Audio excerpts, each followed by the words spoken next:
Hi guys, today we're going to do analytical geometry. As I previously said, for the grade 10s, that is the easiest part of all maths. You should be able to get full marks for analytical geometry in an exam, except for a little silly mistake, because it's very short, it's a short formulae, you must just know the terminology, and that is what we're going to do. We're going to take one thing at a time, and we're going to teach you what it is.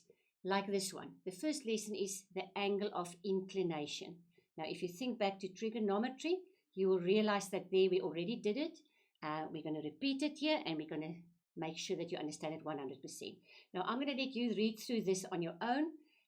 This tells you what you will be able to do at the end of all the lessons. So I'm not going to confuse you now by naming all these things. You can go and read it slowly and see what you're going to be capable of after we've finished with all the analytical. But we're going to start off with the definition of angle of inclination.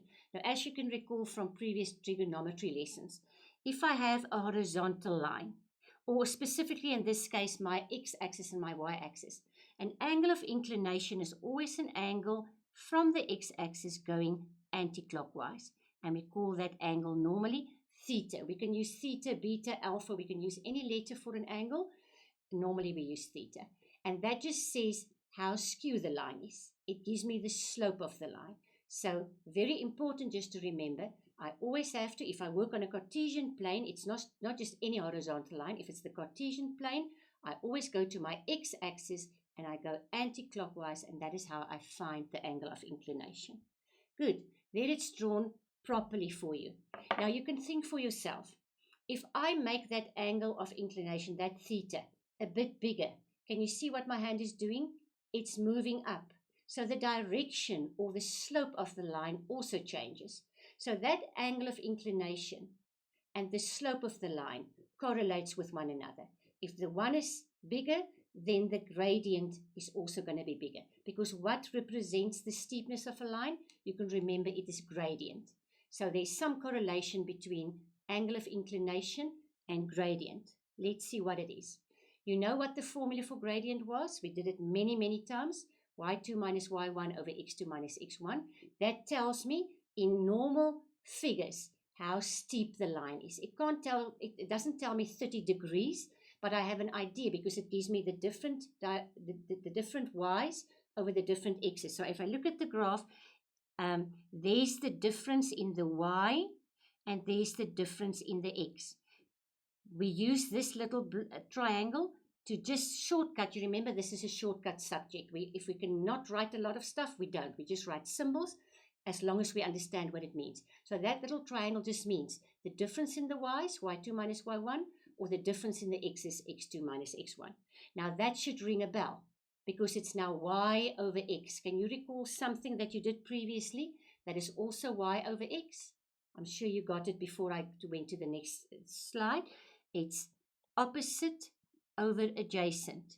Or if we work on a Cartesian plane, can you remember the opposite side was always the y side? If I work with this angle of inclination, and the adjacent side is the one that's just next to the angle. So there's your tan formula. It is opposite over adjacent, or I can just call it y over x, and there they've written it neatly. Triangle y means it's the difference of y over the difference of x. In other words, it tells you how skew the line is in letters. But then that gradient and this tan theta should be exactly the same thing because they tell me exactly the same direction of the line. Direction of the line can be measured in angles, theta, or it can be measured in a value, m. So if I have tan theta, I have this specific degree. If I have just the m, I've just got a normal value. And just make very sure that you remember it's always the axis. You'll see later on why it's so important.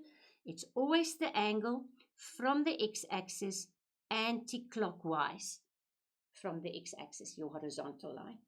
Good. That was the angle of inclination. You'll see when we start doing problems on that there's nothing difficult to it. We're just going to do the straightforward gradient formula, which you know by now. The only thing that is now a little bit new, tan theta is just the same as m. They both tell me the inclination or the direction of the line. So good luck. When we do the proper sums next time, I'll see you there.